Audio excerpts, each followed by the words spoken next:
नमस्ते दोस्तों, अगर आपको ये कहानी पसंद आए तो हमारी द स्टोरीज चैनल को सब्सक्राइब करें और बेल आइकन को दबाना ना भूलें ताकि हमारी ऐसी ही रोमांचक कहानियां आप तक पहुंचती रहे। और लाइक, कमेंट और शेयर करना ना भूलें अपने दोस्तों को और अपने रिश्तेदारों को इस कहानी को सबके साथ शेयर करो। कहानी मृतकों की फौज। रात का समय था और गहरा अंधेरा छाया हुआ था। एक वीर योद्धा अर्जुन अपने गांव से कुछ दूरी पर था। उसे खबर मिली थी कि उसके गांव में एक अजीब बीमारी फैल रही है और लोग एक एक कर मर रहे हैं। लेकिन जो चीज उसे सबसे अधिक हैरान कर रही थी वो ये कि मरने के कुछ समय बाद ये लोग फिर से उठ खड़े हो रहे थे। अर्जुन जैसे ही गांव पहुंचा उसने देखा कि लोग अपनी आंखें लाल और चेहरे पर एक भयानक कठोरता थी। गांव का माहौल डर और सन्नाटे से भर गया था। अर्जुन ने गांव के बुजुर्ग से पूछा, ये सब क्या हो रहा है? बुजुर्ग ने कांपते हुए बताया, ये मृतक अब हमारे दुश्मन बन गए हैं। हमारी पुरानी कहानियों में एक श्राप का जिक्र है जो मृतकों को वापस जिंदा कर देता है, लेकिन वो हमारे रक्षक नहीं बल्कि हमारे विनाश के लिए वापस आते हैं। पहला हमला। अर्जुन ने अपनी तलवार संभाली और अपने कुछ दोस्तों के साथ गांव की रक्षा का जिम्मा उठाया। अचानक से जॉम्बी जैसी दिखने वाली यह फौज उनकी तरफ बढ़ने लगी।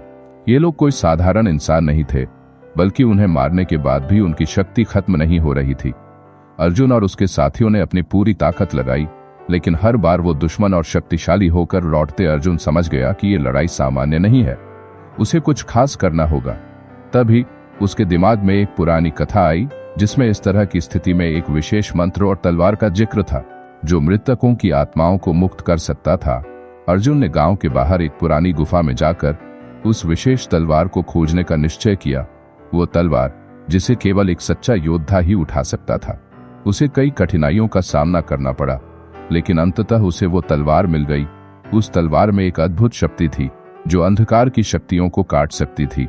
जब अर्जुन ने उस तलवार को थामा, उसके अंदर एक नई शक्ति का संचार हुआ। अब वो गांव की ओर बढ़ा और जॉम्बी आर्मी का सामना करने के लिए तैयार था। गांव के सभी लोग एकत्रित हो गए थे और अर्जुन का साथ देने के लिए तैयार थे। सबको पता था कि ये आखिरी मौका है अपनी जिंदगी बचाने का। अर्जुन और उसकी सेना ने जॉम्बी आर्मी पर हमला बोला। तलवार की शक्ति से जॉम्बी पीछे हटने लगे। जैसे जैसे अर्जुन उन पर हमला करता वो तुरंत राख में बदल जाते। अर्जुन ने पूरी ताकत से उन्हें खदेड़ना शुरू किया और धीरे धीरे वो जॉम्बी सेना खत्म होने लगी। अर्जुन ने अपने दोस्तों के साथ मिलकर पूरे गांव को इस श्राप से मुक्त कर दिया। गांव के लोग उसे धन्यवाद देने लगे और अर्जुन का नाम हमेशा के लिए वीरता के प्रतीक के रूप में स्थापित हो गया।